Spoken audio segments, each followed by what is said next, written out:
I'm at a loss of words because I'm just so thankful that we had this chance to be together tonight after 4 years of not being together.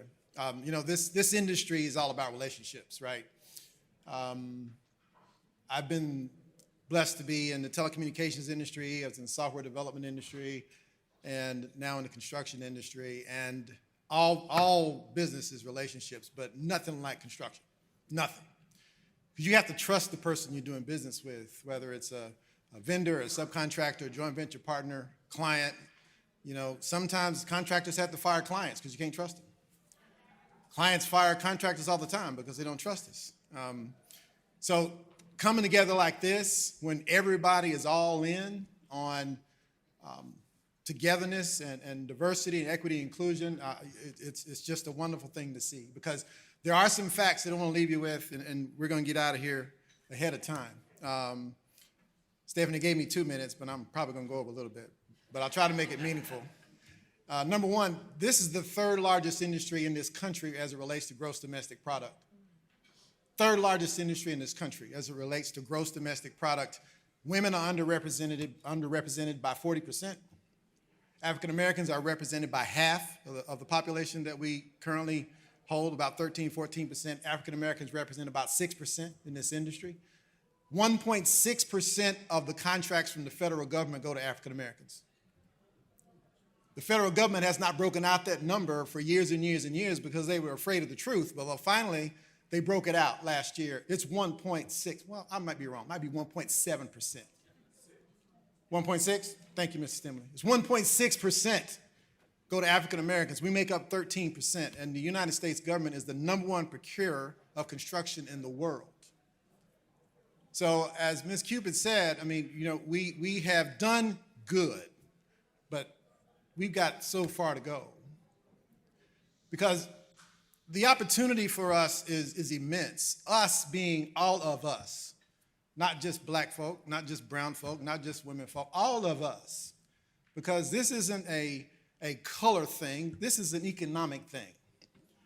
As we create wealth for all of us, one of my favorite quotes of all time is John F. Kennedy: rising tides lift all boats.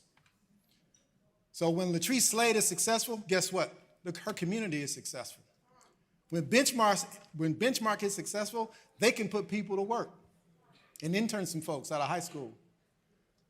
When Synergy is successful, they hire people from Benjamin Ways and bring them in and help raise the entire community.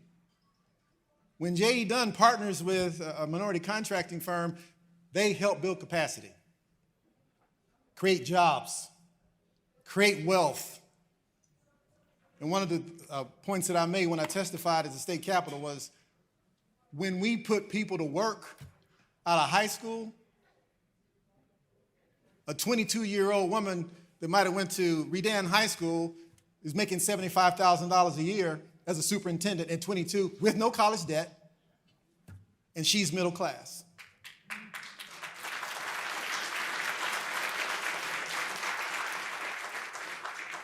And so that's what NAMC does.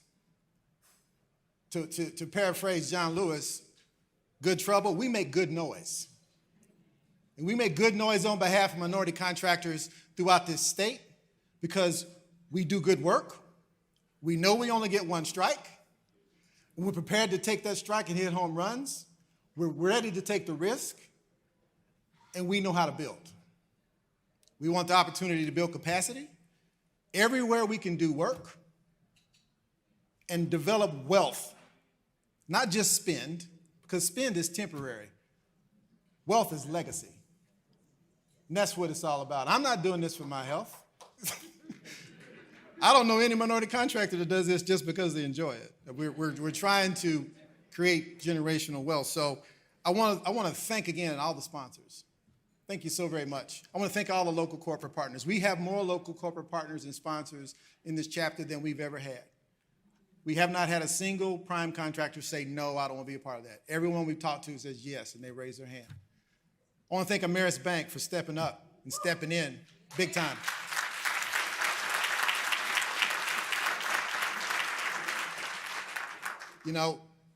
Access to capital It's not just a color thing, it's a small business issue.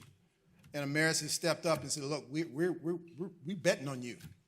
We're betting on your demographic. And we're so thankful that they have.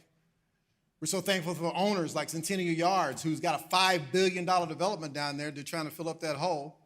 And they have raised their hand and said, we're betting on NAMC. We're betting on minority contractors. We're betting on the future. And the future's good. And the future's bright.